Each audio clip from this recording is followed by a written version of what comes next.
CPM Uduma area committee രാഷ്ട്രീയ വിശദീകരണ യോഗം ചേർന്നു. CPM സംസ്ഥാന കമ്മിറ്റി അംഗം P. ജയരാജൻ ഉദ്ഘാടനം ചെയ്തു.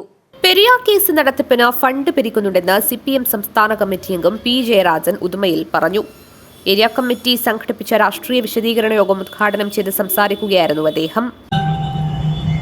കോർപ്പറേറ്റുകൾ ഏത് പാർട്ടിക്ക് എത്ര തുക ഫണ്ട് കൊടുത്താലും അതൊന്നും നാട്ടുകാരറിയേണ്ട ആവശ്യമില്ല. ഇതായിരുന്നല്ലോ ഇലക്ട്രൽ ബോണ്ട് കേസിന്റെ സത്ത. അതിനെ CPIM ചോദ്യം ചെയ്തു.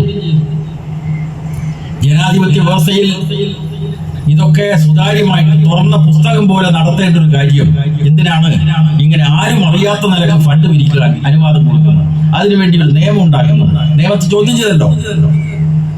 ചില സംഘടനകളും അതോടൊപ്പം ഒരു രാഷ്ട്രീയ പാർട്ടി എന്ന നിലക്ക് CPM-ഉമാണ് സുപ്രീം കോടതിയിൽ ഹർജി കൊടുത്തത്. പാർട്ടിയുടെ ജനറൽ സെക്രട്ടറി ആയിരുന്ന സഖാവ് സീതാറാം യെച്ചൂരി സുപ്രീം കോടതിയിൽ കൊടുത്ത ഹർജി അനുവദിച്ചല്ലോ. എന്താ കോടതി പറഞ്ഞത്? ഏത് രാഷ്ട്രീയ പാർട്ടിക്ക് എത്ര ഫണ്ട് കോർപ്പറേറ്റുകൾ കൊടുത്തു എന്ന കാര്യം നാട്ടിലെ ജനങ്ങളെ അറിയിക്കണം. അതുകൊണ്ട് ഇത്രാം തീയതി ഓരോ പാർട്ടിക്കും കൊടുത്തിട്ടുള്ള ഫണ്ട് സംബന്ധിച്ചുള്ള കണക്ക് പരസ്യപ്പെടുത്തണം. കള്ളക്കേസ് വന്നാൽ അത് നേരിടുന്നതിന് നിയമപരമായും പാർട്ടിപരമായും CPM-നെ സജ്ജമാക്കാനാണിതെന്നും ഇത് പാർട്ടിയുടെ ഉത്തരവാദിത്വമാണെന്നും അദ്ദേഹം കൂട്ടിച്ചേർത്തു. ഏരിയ സെക്രട്ടറി മധു മുതിയേക്കാൽ അധ്യക്ഷനായി. ജില്ലാ സെക്രട്ടേറിയറ്റ് അംഗങ്ങളായ KV കുഞ്ഞിരാമൻ, VV രമേശൻ, ജില്ലാ കമ്മിറ്റി അംഗം K. മണികണ്ഠൻ, K. സന്തോഷ് കുമാർ എന്നിവർ സംസാരിച്ചു. News bureau, Uduma.